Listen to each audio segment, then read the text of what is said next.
దేవుడు నీకంటూ ఒక బాధ్యతనిచ్చినప్పుడు ఆ బాధ్యత నిర్వర్తిస్తేనే దేవుడు నిన్ను దీవిస్తాడు.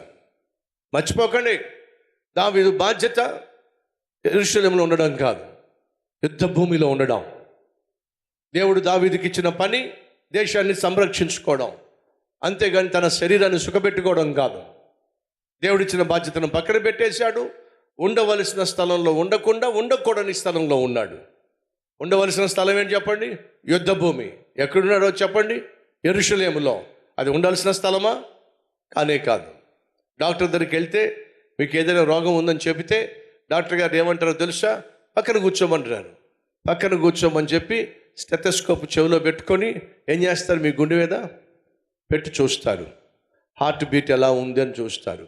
ఏ డాక్టర్ దగ్గరికి వెళ్ళినా, ఏ సమస్య చెప్పినా మొట్టమొదటిగా చేసేది ఏమిటయా అంటే, అసలు నీ పల్స్ ఎలా ఉంది, నీ హార్ట్ బీట్ ఎలా ఉంది చెక్ చేస్తారు. ఇప్పుడు స్టెథోస్కోప్ను చూసారా? అది ఎవరి చేతిలో ఉండాలో చెప్పండి? డాక్టర్ గారి చేతిలో ఉండాలి. ఆ డాక్టర్ గారు కనుక ఆ స్టెథోస్కోప్ను తీసుకొచ్చి పిల్లాడికి ఇచ్చాడు అనుకోండి, ఆ పిల్లాడు ఏం చేస్తాడు? ఆ స్టెథోస్కోప్ తీసుకొని చివరినేదో రౌండ్గా ఉందే అని చెప్పి నేలకేసి బట్టలు తినట్టుగా.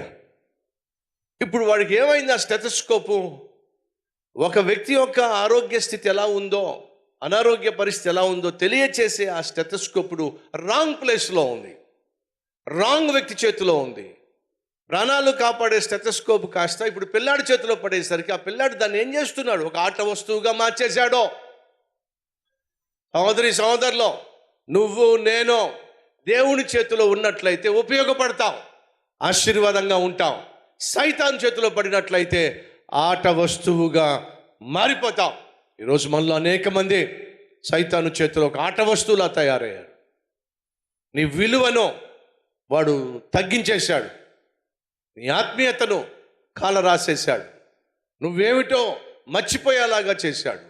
నీ స్థితి ఏమిటో, నీ కోసం దేవుడు ఏం చేశాడో, ఎలా ప్రాణం పెట్టాడో, ఎలా సిలువ మోసాడో, ఎలా రక్తము చిందించాడో, నువ్వు ఎంత విలువైన వాడివో ఇవేవి కూడా జ్ఞాపకం చేసుకోకుండా సైతాన్ నిన్ను ఏం చేశాడో తెలుసా?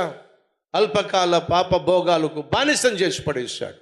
ఫలితము దేవునికి దూరం అయిపోయావు, పరిశుద్ధతకు దూరం అయిపోయావు, ఆత్మీయతకు దూరం అయిపోయావు, సైతాను చేతిలో కీలుబొమ్మలా తయారయ్యావు.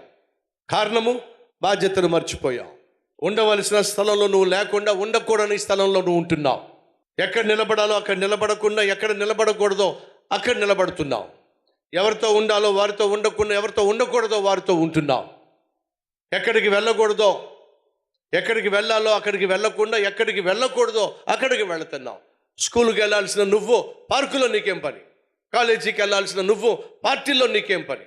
ఉద్యోగానికి వెళ్ళాల్సిన నువ్వు సహ ఉద్యోగితో తిరగడము, తాగడము ఏం పని?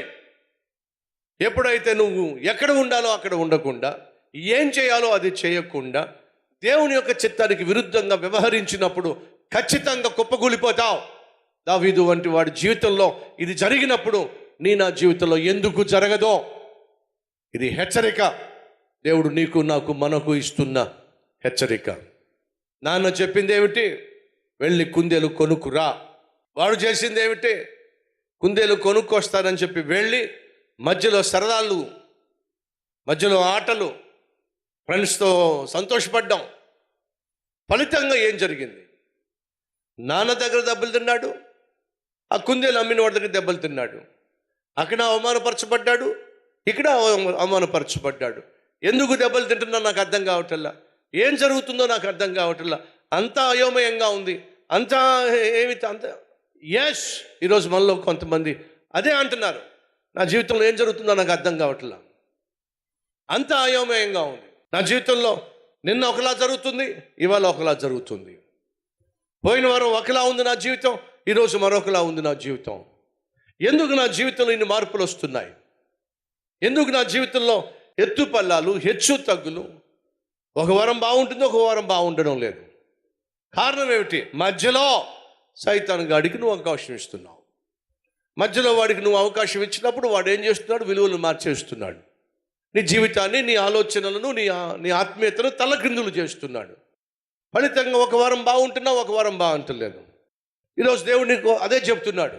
నువ్వు ఉంటే కుందేల్లా ఉండో, లేదా పందిలా ఉండో. మందిరానికి వచ్చి కుందేల్లా తయారవుతున్నావు. మందిరం నుంచి బయటకు వెళ్ళిన తర్వాత సైతాన్ గడికి చోటు ఇచ్చి, సైతాన్ గడికి అవకాశం ఇచ్చి, వాడు ఉన్న చోటకు నువ్వు వెళ్ళి నీ జీవితాన్ని వాడు అప్పగించటం వల్ల పందిలా తయారవుతున్నావు. సోమవారం నుంచి శనివారం వరకు సైతాను చెప్పినట్టుగా నువ్వు చేస్తున్నావు. కూర్చోమంటే కూర్చుంటున్నావు, తిరగమంటే తిరుగుతున్నావు, తాగమంటే తాగుతున్నావు, బూత్ సినిమాలు చూడమంటే బూత్ సినిమాలు చూస్తున్నావు, చాటింగ్లు చేయమంటే చాటింగ్లు చేస్తున్నావు, డబ్బు ఖర్చు పెట్టమంటే డబ్బు ఖర్చు పెడుతున్నావు, భర్తతో గొడవ పడమంటే భార్యతో గొడవ పడమంటే భార్యతో గొడవ పడుతున్నావు, భర్తతో గొడవ పడుతున్నావు, దాంతో తిరుగు దీంతో తిరుగు అని చెప్పి దాన్ని కూడా పడుతున్నావు, దీన్ని కూడా ఇటు కూడా పడుతున్నావు. సైతాన్ చెప్పినట్టుగా చేస్తున్నావు. కానీ ఆదివారం వచ్చేసరికి కుందేలుగా మారిపోతున్నావు. దేవుడు అంటున్నాడు, నువ్వు వెచ్చగా లేవో, అలాగని చెప్పి చల్లగా లేవు.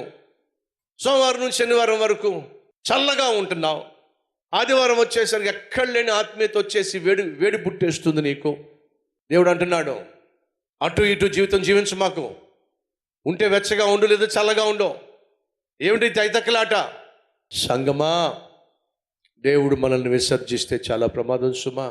దేవుడు చూస్తున్నాడని తెలిసి కూడా, గమనిస్తున్నాడు, గుర్తిస్తున్నాడు అని తెలిసి కూడా మన జీవితంలో మనం చేస్తున్న తప్పిదాలు, మనం చేస్తున్న పొరపాట్లు, మనం చేస్తున్న పాపిష్టి పనులు కొనసాగించినట్లయితే నీకు చెప్పకుండానే దేవుడు నిన్ను వదిలిపడేస్తాడు.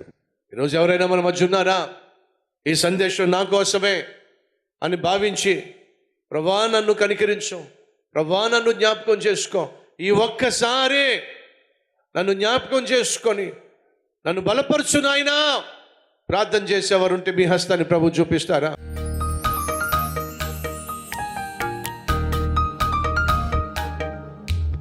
మహాపరిశుద్ధుడు అయిన ప్రేమ కలిగిన తండ్రి, ఈ ఒక్కసారి నన్ను జ్ఞాపకం చేసుకోయా, మమ్మలను జ్ఞాపకం చేసుకోయా.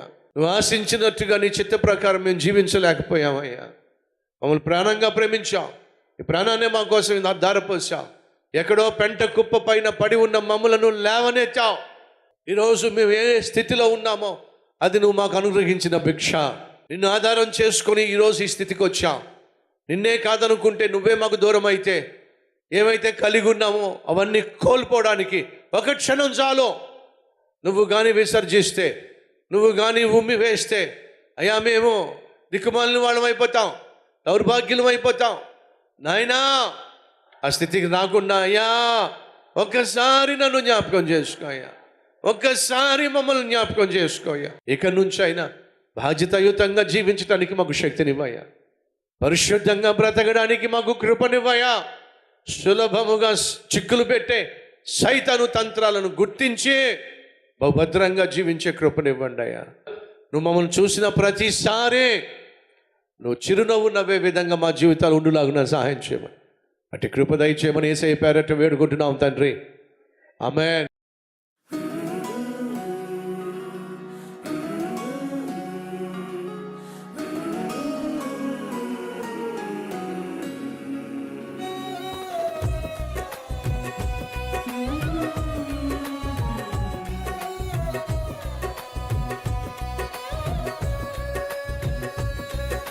ఫ్రెండ్స్, ఈరోజు అందించినటువంటి క్లుప్త సందేశం మీకు ఆశీర్వాదకరంగా ఉంటే లైక్ చేయండి, 10 మందికి షేర్ చేయండి. అలాగే ఈ సందేశం వల్ల మీరు ఎంతగా దీవించబడ్డారో ఒక కామెంట్ కూడా పెట్టవలసిందిగా కోరుతూ సెలవు తీసుకుంటున్నాను. Have a blessed day.